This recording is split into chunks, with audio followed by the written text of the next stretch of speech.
Welcome class 6 in our e-learning class, and today we will start this new chapter, past tense, from your English grammar book, page number 65. Before starting the chapter, as your English exam is coming near, that's why I need to just say something to you. It's not a matter of revision, because I don't think that any revision work is required from English, because from the text you are having only two stories, that A Tale of Two Birds and Who Did Patrick's Homework, and a poem, A House, a Home.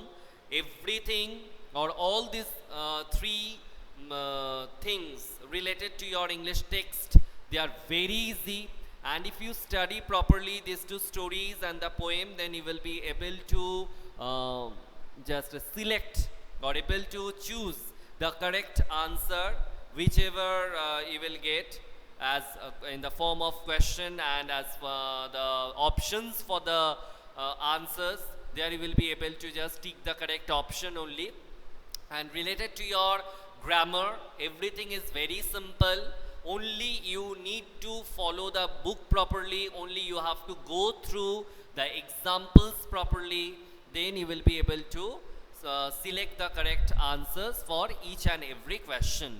Because for example, as I can remember that in your English grammar, for example, when it's a matter of gender, then a noun you will find over there, and you have to just tick whether that belongs to the feminine gender or the masculine gender or the neuter gender or the common gender. So for example, if it is given tree and the options are given masculine, feminine, neuter and common, then definitely you have to make the correct choice from all these options. So in this pattern only the question I have set, and believe me, the questions are very easy, and I don't think that you will have or you will face any sort of problem in appearing for your English exam.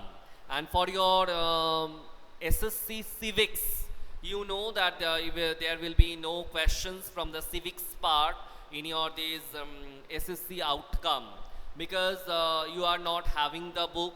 As a result, you are not able to follow the chapters properly. So definitely from SSC or in your SSC exam, from the civics part, you are not going to get any questions. Only you will get questions from the geography part and from the history part. So let's start today's lesson. Past tense. Simple, continuous, perfect, perfect continuous. Read the given sentences carefully. Shreyoshi danced well. The teacher distributed the storybooks. We lit lamps on Diwali. The verbs in these sentences are in the simple past tense. Now, what is the function of simple past tense and what is the definition of simple past tense? The simple past tense is used to express a past habit or regular action in the past. She went to her native place every year. So this was her habitual habit, or better, not a habitual habit, sorry. This was her habit. This was her habit in the past time, that she used to go to her native place every year, or she went to her native place every year. He went to college every morning, past habit. Express an action that began and ended in the past. So it started in the past and it got completed in the past time only. Anita ate noodles in the morning. So the action is over. Now might be it is evening. And in the morning she had eaten noodles.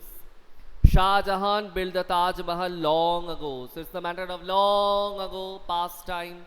And that time only Shah Jahan started to build the Taj Mahal, and he had completed building it. So it's the matter of an action that began and ended in the past. Then express an action that took place at some particular time in the past and is over now. She applied for admission last week. Last week is over. So This example, from this example we can find that past tense or simple past tense, it is used to express an action that took place at some particular time in the past and is over now. Narrate a story. Very nice. Once upon a time. Every time we start any sort of fairy tale or any legend like this manner only. Once upon a time there lived a prince. So here a matter of legend or a fairy tale might be. Form of simple past tense. In affirmative sentences in the past tense, we write subject plus simple past tense form of the verb with all subjects. They played the match. So they is the subject, played, verb in the past tense, the match. The monitor made a list of students. So the monitor is the subject, and just beside the subject we can find the verb in the past tense which is made. Exercise number A is very easy and you will complete it sitting at home. Fill in the blanks with simple past tense form of the verbs given in brackets. Okay, now come to the next point. In negative sentences with verbs in the past tense, we write subject plus did not plus the base form of the verb. It is very important because many of us, that means we are having, might be better to say, we are having the habit of writing the past form of the verb after did, which is not at all possible. After do, after did, after does, we always have to use the base form of the verb, not the singular form of the verb, not the past form of the verb. Always the base form of the verb. Why I said singular form? Because we know that when changing a verb from plural to singular, we have to add their es or es or is. For example, play. This is the base form of the verb. Now when I am going to use it in the singular form for the third person singular, I have to use es along with play. He plays, she plays, Arnab plays. So here you can find that we have written plays, and plays, this word is a singular form of verb. So after do, after did, after does, we always have to use the base form of the verb or the root form of the verb.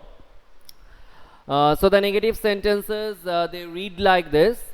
They did not play the match. They subject did not, and after that play, and not played. But unfortunately many of us, we are having the habit of writing after did not played. He did not, they did not played the match. We are having this habit. So after reading this one, we must try to just read or come out from this habit or this bad habit. So we, after did, we must use the base form of the verb. She did not contact me last week. So after did not, the root form or the base form of the verb, which is contact. Come to the next page. Horrible condition this one is. Okay, yes or no questions. So the interrogative is formed when actually I uttered the word horrible no, and another teacher is sitting over here. She looked at me and just smiled. That's why I also felt like smiling. Leave it. And you know that until and unless you hear the word horrible from me, your day is not complete. It will remain incomplete. No. And I don't want your days to remain incomplete. So yes or no questions. The interrogative is formed when we write did plus subject plus base form of the verb plus the rest part of the predicate. Did they play the match? So the previous page we have seen they played the match. Affirmative sentence, they played the match. Now to change it into interrogative, what we have to do, we have to introduce the sentence, or we have to start the sentence with did, then the subject, then the root form of the verb and the rest part of the predicate. Similarly, did the girl deliver the packet? So the sentence is starting with did, after that the subject, then the base form of the verb. When interrogative sentences begin with a question word like how, when, what, where, we write question word plus deed plus subject plus root form of the verb plus the rest part. So even if the questions are or the sentences they are starting with when or what, then also we have to write or use the word did. When did she leave? We cannot write when she left. When did she leave? What did Neha bring? We cannot write what Neha brought. Though in colloquial English, every time I say the same thing, that though in colloquial English or in spoken English we can say these words, but when we are coming for writing, at that time we have to abide by the rules of grammar. And rules of grammar, they don't allow us to write like this, that what Neha bought. No, what did Neha bring? So in this way we have to form the interrogative sentences. First the question word, then the word did, then the subject, after that the root form of the verb or the base form of the verb. Here are a few more examples. He swam to the shore, it's affirmative. He did not swim to the shore, negative. Did he swim to the shore? It's interrogative. The boys gave the correct answer, affirmative. The boys did not give the correct answer, negative. Did the boys give the correct answer? Interrogative. So feature.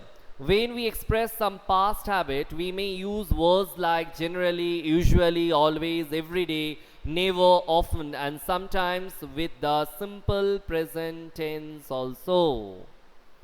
So in this way we have to arrange everything regarding this simple form of the past tense, and in our next class we will first discuss the answers of exercise number A, and exercise number B is your homework. You will complete and we will discuss all these answers, then we will switch over to this past continuous tense.